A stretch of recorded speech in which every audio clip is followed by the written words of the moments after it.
Hello friends, आज की इस वीडियो में हम बात करेंगे रेस्ट्रिक्टेड अर्थ फॉल्ट प्रोटेक्शन की।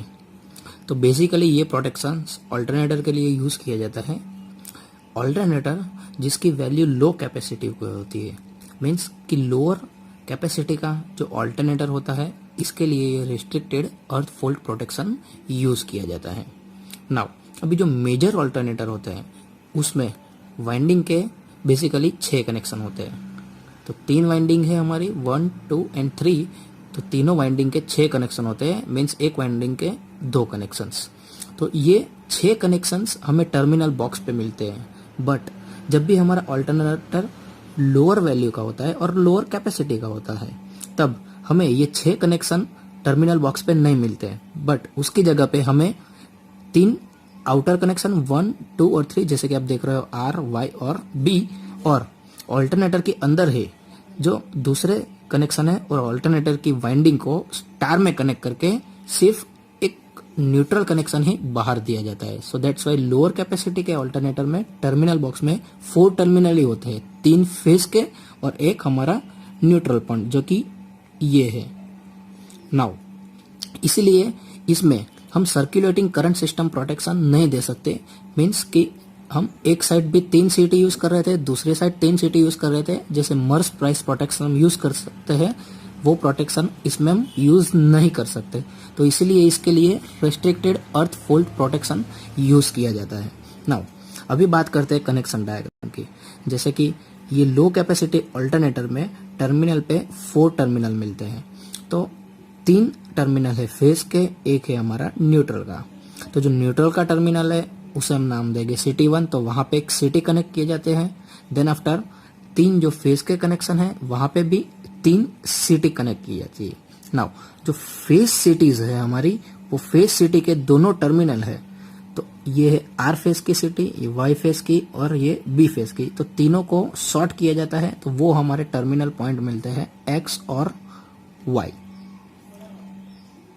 नाउ ये जो सिटी के सेकेंडरी करंट्स है वो हमें यहाँ पे मिलेंगे, R फेज के, Y फेज के और B फेज के। बट तीनों का कनेक्शन शॉर्ट किया है, सो दैट्स वाई तीनों फेज के जो हमें करंट है उसका वेक्टर समेशन X और Y पोजीशन पे 0 मिलेगा इन हेल्दी कंडीशन में। सो X और Y टर्मिनल पे हमारा करंट का वैल्यू 0 होगा इन हेल्दी कंडीशन में, क्योंकि तीनों फेज का वेक्टर समेशन 0 होता है। सेम यहाँ CT1 है तो न्यूट्रल है, तो न्यूट्रल में भी हेल्दी कंडीशन में कोई करंट पास नहीं होता है। सो दैट्स वाई CT1 में से भी कोई करंट पास नहीं होगा। तो जब भी हम हेल्दी कंडीशन की बात करेंगे तो CT1 में से करंट पास नहीं होगा, सो उसकी सेकेंडरी में भी हमें आउटपुट करंट 0 मिलेगा। और यहाँ पे भी CT2 है जो R फेज की, Y फेज की और B फेज में की, उसमें से करंट पास होगा। बट तीनों का जो सेकेंडरी है वो हमने शॉर्ट किया है, सो दैट्स वाई उसका फेजर समेशन 0 मिलेगा। सो यहाँ पे X, Y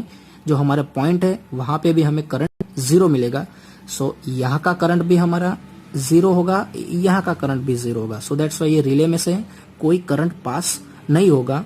और स्टार्टिंग और नॉर्मल हेल्दी कंडीशन में रिले में से करंट पास नहीं होगा, रिले ऑपरेट नहीं होगा। नाउ अभी बात करते हैं फॉल्टी कंडीशन की। यहाँ पे 2 फॉल्ट जस्ट लिए हैं। फॉल्ट F1 है वो इंटरनल फॉल्ट है, फॉल्ट F2 है वो एक्सटर्नल फॉल्ट है, मीन्स कि ट्रांसफॉर्मर के बाहर का फॉल्ट है। नाउ अभी बात करते हैं इंटरनल फॉल्ट की, फॉल्ट F1 की। जैसे ही इंटरनल फॉल्ट होता है F1, तभी ये जो हमारा CT2 है उसमें से करंट पास यहाँ से नहीं होगा, क्योंकि यहाँ पे हमारा अर्थ फॉल्ट हो गया है। नाउ अभी जैसे ही अर्थ फॉल्ट होगा तो हमारा जो CT1 न्यूट्रल में से जो करंट पास नहीं हो रहा था वो पास अभी होगा, मींस कि फॉल्ट करंट अभी न्यूट्रल में से पास होगा, क्योंकि न्यूट्रल को भी हमने अर्थिंग किया हुआ है। तो CT1 जो पहले न्यूट्रल था उसमें से 0 करंट पास हो रहा था, उसमें से अभी फॉल्ट करंट पास होगा। और यहाँ से जो XY पोजीशन है उसमें से करंट पास नहीं होगा। सो यहाँ पे एक करंट का डिफरेंस क्रिएट होगा और रिले में से फाइनली करंट पास होगा और रिले हमारी ऑपरेट हो जाएंगी। तो ये बात हुई इंटरनल फॉल्ट की। नाउ नेक्स्ट बात करते हैं, अगर फॉल्ट आउटर होता है, मींस एक्सटर्नल फॉल्ट है ऑल्टरनेटर के, तो एक्सटर्नल फॉल्ट जब भी होता है तब ये सिस्टम में से रिले में से करंट पास नहीं होता। देखते हैं कैसे।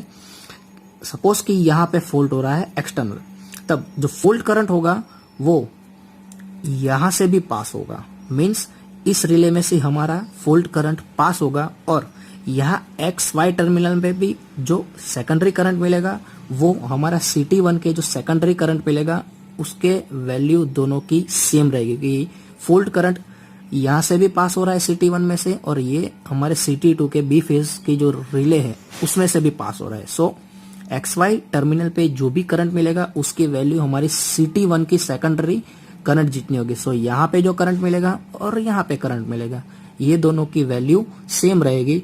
So that's why again relay में से करंट पास नहीं होगा क्योंकि ये करंट और ये करंट एक दूसरे को डिफरेंशिएट कर देंगे। सो अगेन अगर एक्सटर्नल फॉल्ट होता है, अल्टरनेटर के बाहर फॉल्ट होता है, जैसे F2 हमने लिया है, तो हमारे रिले में से करंट पास नहीं होगा। तो ऐसे एक्सटर्नल फॉल्ट में ये सिस्टम और ये प्रोटेक्शन ऑपरेट नहीं होगा, सिर्फ इंटरनल फॉल्ट के लिए ही ये प्रोटेक्शन यूज किया जाता है। तो ये है हमारा रिस्ट्रिक्टेड अर्थ फॉल्ट प्रोटेक्शन जो कि लो वैल्यू और लो कैपेसिटी अल्टरनेटर के लिए यूज किया जाता है।